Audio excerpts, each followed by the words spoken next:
एक ऐसी दुनिया जहां नाम नहीं होता, जहां चेहरा नहीं होता, जहां जिंदगी की कीमत सिर्फ एक मिशन होती है। ये वो लोग हैं जो परछाई बनकर आते हैं, इतिहास बदल देते हैं और फिर किसी को बिना बताए गायब हो जाते हैं। रॉ, CIA, मोसाद ये सिर्फ एजेंसीज का नाम नहीं है, ये वो इनविजिबल शक्तियां हैं जो बिना एक गोली चलाए पूरी दुनिया को झुका सकती है।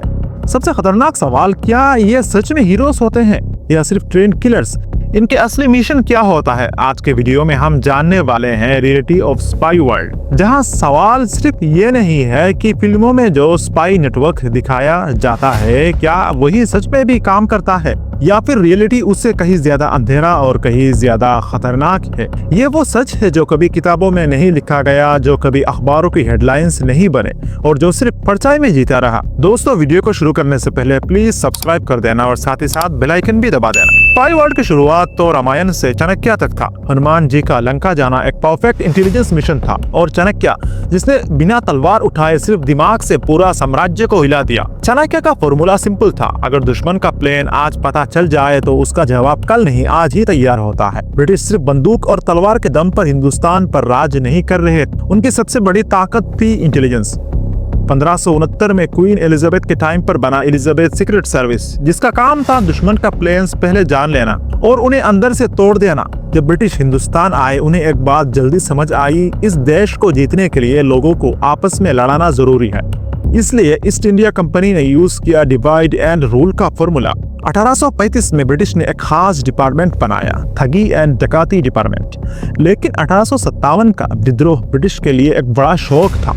उनकी इंटेलिजेंस फेल हो गई, उन्हें पहले से पता ही नहीं चला कि इतना बड़ा विद्रोह होने वाला है। इसी फेलियर के बाद 1887 में ब्रिटिश ने बनाया CSB, सेंट्रल स्पेशल ब्रांच, और फिर 1920 में आया इंटेलिजेंस ब्यूरो यानी IB। ब्रिटिश ये बात समझ चुके थे, हिंदुस्तान पर राज तलवार से नहीं होता, राज होता है इंफॉर्मेशन से। आजादी के बाद ब्रिटिश का बनाया हुआ इंटेलिजेंस ब्यूरो यानी IB पूरी तरह से इंडिया को दे दिया गया। उस वक्त IB को दो बड़े काम दिए गए थे, देश के अंदर की सिक्योरिटी संभालना और देश के बाहर हो रही एक्टिविटीज पर नजर रखना। लेकिन 1962 का चाइना वार और 1965 का पाकिस्तान वार के बाद एक बात बिल्कुल क्लियर हो गई, IB इतने बड़े इंटरनेशनल थ्रेट्स को हैंडल करने के लिए काफी नहीं है। एनिमी की प्लानिंग वक्त पर समझ नहीं आई और इंडिया को ग्राउंड पर इसका नुकसान उठाना पड़ा। यहीं से ये सोच पैदा हुई कि इंटरनल और एक्सटर्नल इंटेलिजेंस को अलग अलग बनाना जरूरी है। इंडिया समझ चुका था कि अगर सिर्फ आर्मी, वेपन्स और IB पर डिपेंड किया तो हर बार सरप्राइज मिल सकता है। इसलिए इंडिया को चाहिए थी एक ऐसी एजेंसी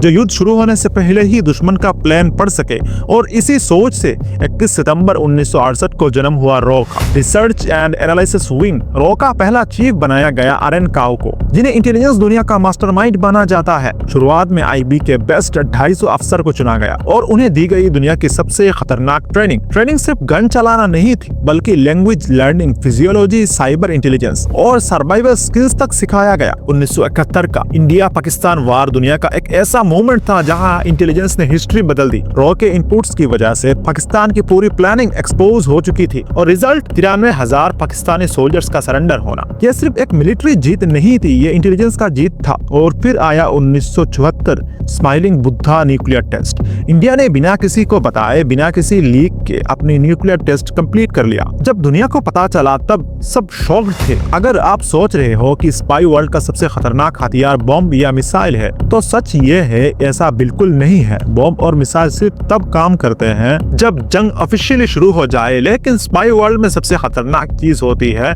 गलत इंफॉर्मेशन। अगर दुश्मन को गलत न्यूज दे दी जाए, गलत टाइम पर एक्शन लेने पर मजबूर कर दी जाए या अपने ही लोगों पर शक करने लगवा दिया जाए, तो बिना एक गोली चलाए ही पूरी स्ट्रेटजी कोलैप्स हो जाती है। इसीलिए इंटेलिजेंस एजेंसीज के लिए रॉन्ग इंफॉर्मेशन बॉम्ब से ज्यादा पावरफुल होती है। और फिल्मों में हम अक्सर देखते हैं कि एक स्पाई एजेंट खुलेआम गुंडागर्दी कर रहा है, लोगों को मार रहा है, एक्सप्लोजन कर रहा है और सबके सामने हीरो बनकर घूम रहा है। लेकिन रियलिटी में स्पाई वर्ल्ड बिल्कुल ऐसा नहीं है। असल स्पाई का सबसे बड़ा रूल होता है परछाई में रहना। वो कभी भी सबकी नजरों के सामने नहीं आता, ना ही खुलेआम गुंडागर्दी करता है। रियल स्पाई चुपचाप काम करता है, लोगों के बीच रहकर भी पहचान छुपा लेता है और बिना किसी को पता चले इंफॉर्मेशन निकाल लेता है। फिल्मी स्पाई गोली से काम करता है, असल स्पाई दिमाग से काम देता है। फिल्मों में स्पाई की पहचान होती है, रियलिटी में स्पाई की सबसे बड़ी कामयाबी होती है उसका कभी पकड़ा ना जाना। इसीलिए फिल्मी स्पाई और रियल स्पाई दोनों एक दूसरे से बिल्कुल अलग होते हैं। रियलिटी में स्पाई सबसे पहले नॉर्मल बनना सीखते हैं। वो टीचर, बिजनेसमैन, स्टूडेंट या वर्कर बनकर सोसाइटी का हिस्सा बन जाते हैं। धीरे धीरे लोगों का भरोसा जीतकर बातों बातों में इंफॉर्मेशन निकालता है और बिना किसी को शक हुए ये इंफॉर्मेशन अपनी एजेंसी तक पहुंचा देता है। उसका असली काम होता है सुनना, समझना और सही वक्त पर सही जगह तक बात पहुंचाना। एक स्पाई का मिशन इंफॉर्मेशन से जुड़ा होता है, जैसे दुश्मन देश क्या प्लानिंग कर रहा है, कौन सा अटैक कब हो सकता है, कौन सा लीडर क्या सोच रहा है या कौन सी पॉलिसी देश के लिए खतरा बन सकती है। कभी कभी मिशन होता है गलत इंफॉर्मेशन फैलाना ताकि दुश्मन गलत फैसला ले। और सबसे इम्पोर्टेंट बात, मिशन कंप्लीट होने के बाद बिना सबूत छोड़े वापस आना। सबसे खतरनाक सवाल ये नहीं है कि एक स्पाई कितने लोगों को मार सकता है, सबसे खतरनाक सवाल ये है एक स्पाई कितनी जिंदगियां बिना एक गोली चलाए बर्बाद कर सकता है।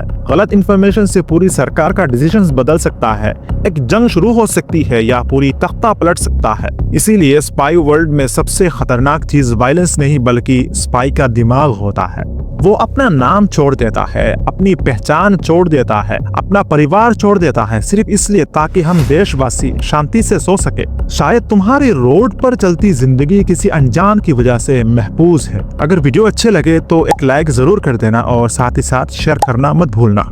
मिलते हैं अगली वीडियो में, तब तक के लिए जय हिंद, जय भारत।